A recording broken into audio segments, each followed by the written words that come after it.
आप सभी श्रोता मित्रों को हार्दिक नमस्कार। प्रस्तुत है पद्मा सचदेव जी द्वारा लिखित कहानी बू तू राजी।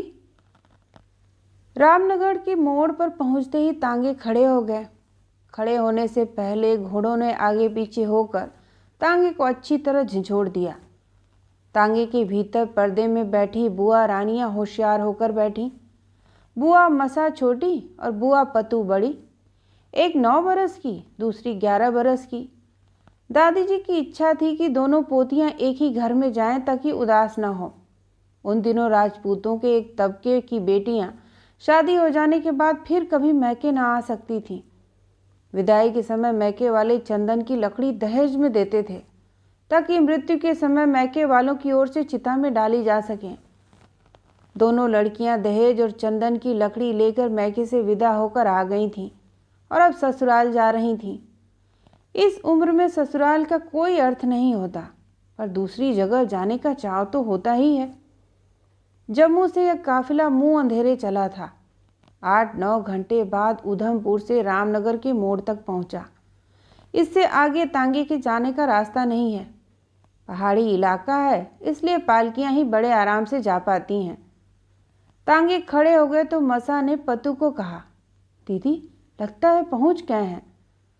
पतू ने अपना सालू सीधा करके बाहों में पड़े कलीरे उठाए और गोद में रखकर बोली, नहीं मसा, अभी रामनगर दूर है। पुरोहित जी कह रहे थे आज रात हमें झनूनता गांव में काटनी होगी, फिर सुबह आराम से नाश्ता वगैरह करके चल देंगे। तांगा सिर्फ उधमपुर तक ही आता है, आगे का सफ़र पालकियों में तय होगा। अभी तो रामनगर का मोड़ ही आया है। दीदी पालकी में हमें बड़े झूले मिलेंगे ना? सुबह से तांगे में ही बैठे हैं, पीठ में दर्द हो रहा है। दीदी मुझे भूख भी लगी और प्यास भी। इतने घंटे तांगे में बैठे बैठे कितना थक गई हूँ मैं। तुम तो सोती ही रही, मैं तुम्हारी गर्दन बार बार सीधी करती रही हूँ, ना करती तो तुम गिर जाती। उम्र तो पतू की भी 11 बरस ही थी, पर वह मसा से 2 बरस बड़ी थी और अपने होश में उसने हमेशा मसा को जिंदा गुड़िया की तरह गोद में खिलाया है। बड़ी बूढ़ी की तरह उसने मसा से कहा, बाजी कहती हैं ससुराल में भूख प्यास सहन करनी होती है, हर समय भूख भूख नहीं करना। मसा हैरान होकर पूछने लगी, क्या हमारी ससुराल में पेट भर खाना नहीं मिलेगा? पतू को रोना आ गया, पर उसने मसा को डांटते हुए कहा, पागलों की तरह बकबक मत कर, अपनी ससुराल के बारे में इस तरह नहीं कहते। बापूजी ने हमें खाते पीते जमींदारों के घर दिया है। माँ जी कह रही थीं उनके घर में दूध दही की कमी नहीं। 3 कोठरियाँ तो भूसे से भरी रहती हैं। ज़मीन भी बहुत है, गाय गोरू खच्चरे भैंसें, फिर मर्दों के घोड़े। तांगे के पर्दे के बाहर कुछ आवाज़ें सुनाई पड़ रही थीं। पतू ने मसा को कहा, नाइन और कहारिन आ रही लगती हैं। तभी पतू की नज़र मसा के कलीरों पर पड़ी। उसने गुस्सा होते हुए कहा, यह क्या, तुमने फिर नारियल खा लिया? लगता है जब मैं सो रही थी तभी तुमने दांव लगाया होगा। मसा को हंसी आ गई। उसने मचलकर कहा, दीदी सच बताऊं, पहला नारियल तो मैंने कंडोली नगरोटे के पास पहुंचते ही खा लिया था। दूसरा मैंने तब खाया जब घोड़ा झज्जर कोटली की चढ़ाई चढ़ रहा था। दीदी तुम उस वक्त तांगे की सीट पकड़कर घोड़े को देख रही थी, नहीं तो मैं तुम्हें भी नारियल खाने को देती। पता है यह कलीरा बुआ मखनी ने पहनाया था, मैंने देखा था, उसका नारियल बड़ा पुराना था तो भी बड़ा मीठा था। पतू ने मसा को प्यार भरे गुस्से के साथ आंखें दिखलाईं। तभी नाइन ने पर्दा उठाकर कहा, नीचे उतरो बुआ रानियों, शाबाश, पालकी आ गई हैं। उनकी ओट में मुंह हाथ धोकर ताज़ा दम हो जाओ। करनैलनी ने बड़ी दूर दिया आपको, चलो चलो। कहार भी हाथ मुंह धोने चले गए हैं, अभी वहाँ कोई नहीं है। मियाँ जी ने 2 पालकियाँ मंगवाई हुई हैं। बुआ मसा यह सुनते ही कपड़े संभालती संभालती रोने लग गई। उसने कहा, मैं अकेली पालकी में नहीं बैठूंगी, दीदी के साथ बैठूंगी, अकेले में मुझे डर लगता है। पतू ने नाइन्स को कहा, पुरोहित जी से कहो हम दोनों एक ही पालकी में बैठेंगी। जम्मू के प्रसिद्ध जनरल रौनक सिंह की दोनों बेटियां एक ही घर में ब्याह कर जा रही थीं। दोनों दामाद फौज में थे। घर बड़ा समृद्ध और डुग्गर में भी स्वर्ग कहलाने वाले गांव रामनगर में था। भरे पूरे घर में बेटियों को खाने पहनने का सुख रहेगा, इकट्ठी रहेंगी तो हमें भी संतोष रहेगा। दोनों पालकी में बैठी तो कहारों ने कहा, ज़्यादा हिलना डुलना नहीं, दोनों आमने सामने बैठ जाओ। पहाड़ी इलाका है, चढ़ाई उतराई भी बहुत है। चढ़ाई में आगे की तरफ बोझ रखना और उतराई में पीछे की तरफ। पालकी में कपड़ा ऊपर नीचे होने लगा। मसा ने देखा तो हंस पड़ी। उसे बड़ा अचंभा हुआ। उसने कहा, दीदी, पालकी का कपड़ा सांस ले रहा है। पतू ने कहा, आराम से बैठो, डोली ना डोले, कहारों को धक्का न लगे। मसा ने पतू को पूछा, बापूजी ने हमें कितने ट्रंक दिए हैं दीदी? उनमें से वह सुत्थन भी है ना जो महारानी ने माँ जी को दी थी, है ना? हरे गुल बदन की सुत्थन मैं लोहड़ी के त्यौहार पर पहनूंगी। पतू ने कहा, जो तेरा मन हो पहनना, पर अभी सुत्थन तुम्हें बहुत बड़ी होगी। अरे दीदी, पालकी के कपड़े में एक सुराख तो है, पर उससे पूरे पहाड़ नहीं दिखाई देते। कितने सुंदर पहाड़ हैं, क्या ज़रा सा पर्दा हटाकर देख लूं? पतू किसी दाना की तरह बोली, क्या तो सारी उम्र यही पहाड़ अब देखने हैं, आराम से बैठी रह। मसा ने पूछा, दीदी, बात करने से तो डोली नहीं डोलती ना? पतू को हंसी आ गई। उसकी छोटी सी बहन हमेशा से सवाल करती है। मसा शय पाकर फिर पूछने लगी, दीदी, माँ जी कहती हैं राजाओं की बेटियां ब्याही जाती हैं तो दहेज को झंडे लगते हैं, भला हमारे दहेज को क्यों नहीं झंडे लगे? पतू ने उत्तर में कहा, एक झंडा 1 लाख रुपए के दहेज के पीछे लगता है, हमारे बापूजी के पास 1 लाख रुपया कहाँ है? मसा कुछ उदास हो गई। फिर उसने पूछा, हम भाई की शादी में जाएंगे तो क्या हमें फिर दहेज मिलेगा? नहीं मुई, दहेज तो एक ही बार मिलता है। वैसे भी अब हम कभी मैके नहीं जाएंगे। तुमने देखा नहीं, छोटी पिटारी में चंदन की लकड़ी डालते समय माँ जी किस तरह रो रही थीं। अब हमें कोई लकड़ी देने भी ना आएगा, हम हमेशा के लिए विदा कर दी गई हैं। उसकी आंखें भर आईं। उसने घूंघट भरकर याद किया। माँ ने कहा था, मसा के सामने रोना नहीं मेरी बच्ची, या तो अभी यह भी नहीं जानती कि ससुराल क्या होती है। मसा को गुस्सा आया। उसने कहा, यह मुआ ससुराल कैसा रिवाज है? पतू ने नाराज होकर कहा, यह गाली कहाँ सीखी? ससुराल जाकर क्या हम गाली देंगे? अच्छा नाम होगा बापूजी का। मसा चुप लगा गई, पर कितनी देर चुप बैठती। उसने बात को उड़ाते हुए पूछा, दीदी, हम अपने दूल्हे को कैसे पहचानेंगे? मुझे तो किसी ने जीजाजी का मुंह भी नहीं देखने दिया।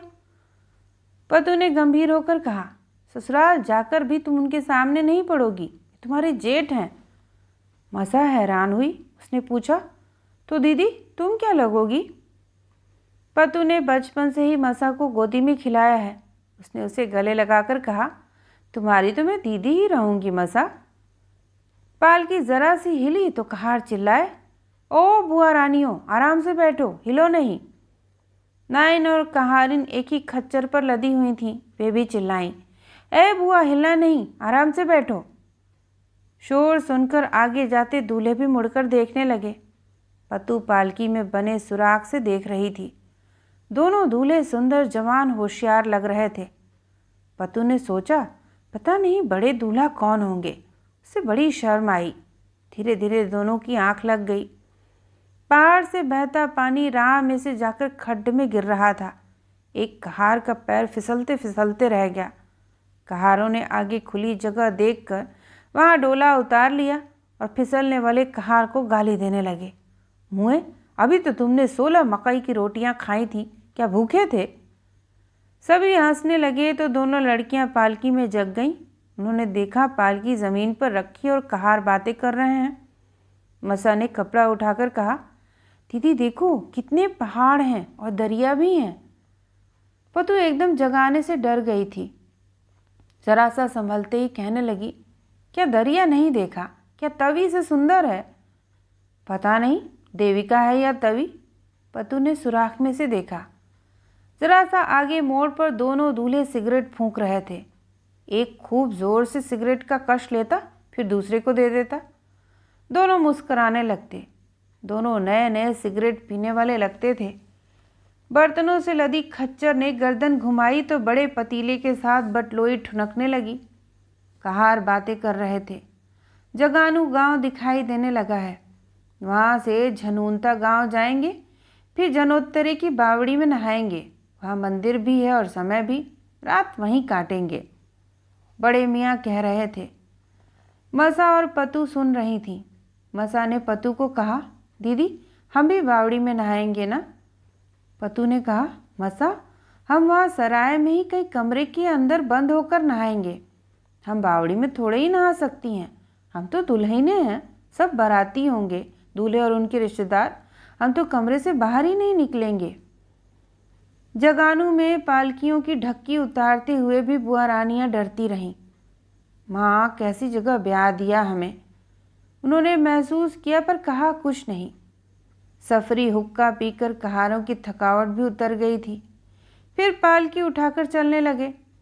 रास्ते में जहाँ भी पहाड़ी पर कोई घर होता, छोटे छोटे बच्चे घरों से निकल आंगन में खड़े होकर नाचने लगते, नई दुल्हन नई दुल्हन। रात को झनूनता गांव में सब ठहरे। ऊपर के कमरे में औरतें और नीचे मर्द। सुबह नहा धोकर खाना बनाने वाले चूल्हे सुलगाकर बैठ गए। दूध आ गया, खमीरी रोटियां गरम की और कयूर सिकने लगे। सब रामनगर की बातें कर रहे थे। सब ने डट कर नाश्ता किया और धीरे धीरे पहाड़ी रास्ता चढ़ने लगे। कठिन पहाड़ी रास्ता और खड्डों से निकलते निकलते कहार बीच में ताज़ा दम होने के लिए रुकते तो मसा और पतू भी डोली की ओट में बैठकर ठंडी हवा में खिल उठती।